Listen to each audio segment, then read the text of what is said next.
Hey, this is lesson 3. What I want to do in this lesson is talk about rhythm and the importance of rhythm and give you some pointers just to start you off, really just an introduction to rhythm. So let's have a look first of all at there's two areas of rhythm that we really need to be concerned with. One is the strumming and the other is the picking side of it. I'm not going to worry too much about the picking at the moment because that's going to be pretty straightforward because that's covered in the picking. What we want to do is look at the strumming technique, which is really about getting this arm moving across all of the strings, or the strings that we want to. One of the things that gets neglected, if you like, in the strumming is people tend to just become automatic, again like the picking. They're so busy concentrating on where the fingers are going up here that they're not really looking at what's going on in this hand. And they're also often overlooking the fact that they're hitting the wrong strings, or too many strings, or not enough strings, or there's certain notes within the chords that aren't coming out. So let's have a look at that. And then we'll also have a look at the actual technique that I use here for muting strings as well. That's really important. If anyone who's played piano or knows piano, you know on a piano you've got the dampener with the foot there, so you can actually dampen certain notes to get a little bit more control over the sound, and it's the same with the guitar. And so we'll cover that in a minute. So first of all, let's have a look at the strumming action. You can see that what I'm doing there is moving from the elbow. So these are what we call the broad strumming movements. So when I'm doing that, I'm moving from the elbow, but then there's also wrist kind of movements, so that we're doing sort of more faster movements. It's a bit hard to move the whole arm in quick succession. So if I want to do something quick, something like that, or then you can see I'm moving more from the wrist. So I've got that little bit there and there. So it's a bit of a flicking action. So before you do that, as a beginner, what you really want to do is focus on just getting this motion moving and doing it in slow motion to make sure that you get all the notes. Because it's easy to miss notes. It's easy when you first start to be sort of maybe catching just the first couple of bass notes there, or catching the last couple of notes there. And what that does is it makes the sound very inconsistent. So lesson number 1, or rule number 1, is to make sure that you go in slow motion, get all the notes. So the way that I do that is think of this part of your arm as if it was actually screwed into the guitar and it can't be moved back or forth, that it's just stuck there. And then get this motion, so you're going across the strings, every single string, and even you can slow it right down. So you sing every single string like that. So you're in a slow motion. So there's the motion there. And slowly speed it up. So that you're getting all the strings each and every time. Don't worry about doing anything with the left hand. Just mute it for now. So you've got that kind of sound.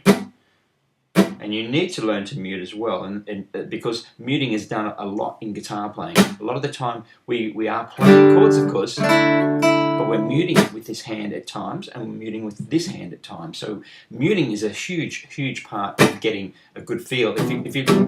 I'll just play like a bit of a riff for you, a bit of a chord riff, and you have a listen to the muting that's going on.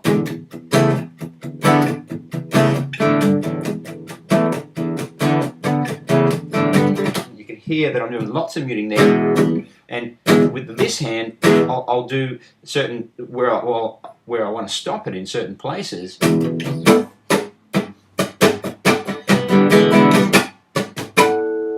you can hear that this muting side of it is a huge part of it, and the only way to really do that is to practice it, is to really get used to muting. And this is where you put the fingers on the strings and keep that there, so you're going across each of the strings like that.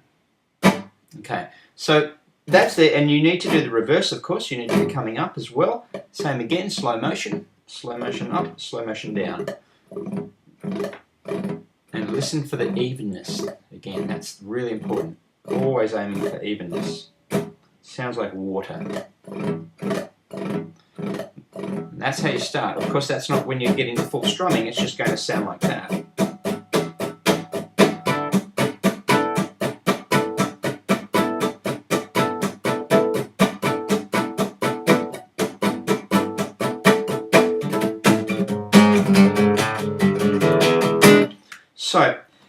let's have a look at the muting of this hand and why, and that's so important, and how we can actually learn to do it. The reason it's so important is simply because it gives you so much control over what you're doing. Without that, your strumming will tend to sound much like an amateur. You're going to sound, you're always going to sound like a beginner until you can get control of this muting, and that's what makes the biggest difference between beginners and professionals, is that ability to control the sound. Now the way that I do it is I get this part of the hand, so that section of the hand there, and I bring that to the bridge of the guitar. So I'm going to come up nice and close. So I bring it to the bridge of the guitar right here, and I sink it into that part there. Doesn't matter whether it's classical, acoustic, electric, it's all the same. Come back to the bridge of your guitar, and then from there, get that snug into there, and then bring it around so that you can see that I'm sitting down onto the strings like that. That's it. So you've got that coming down like that. Now if I hit that now, it'll be almost completely dead, but not totally. And now here I'm bracing here, as you can see, and that allows me to lever up. So I can actually lever up and down like that, off and on the strings. So if I'm playing a chord, I can lever up and then I can come back down. So I've got that lever action happening back and forth. So let's have a little bit better look at that. I'll come in on an angle there so you can see how I'm lifting up.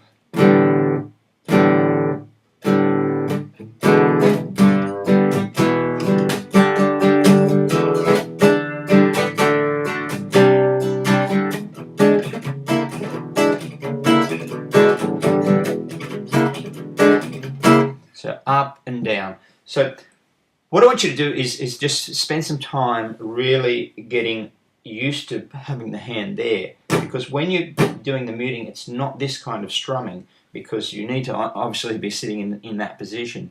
So when you're doing that, the strumming is more for the openness, that sound, and the muting is more for the rock kind of sound.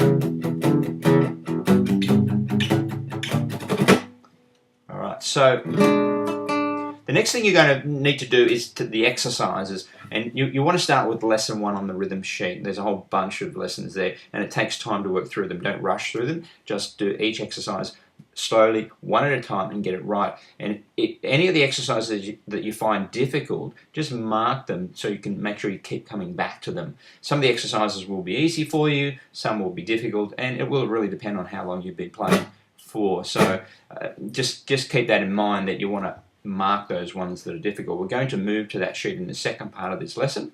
We're going to have a closer look at those exercises, and we're going to actually work through one at a time. So what I want you to do is grab that sheet now and have a look at the very first exercise, and what you're going to see is that it's just got the 1, 2, 3, 4 on there, and it's simply going to sound like this. I'm going to show you, because we're going to go to the screenshots, and so I want to give you a little bit of a demonstration of those first few exercises so you can see what we're going to be doing, and you'll be listening and you'll be seeing it on the screen. So you're just going to go 1, 2, 3, 4.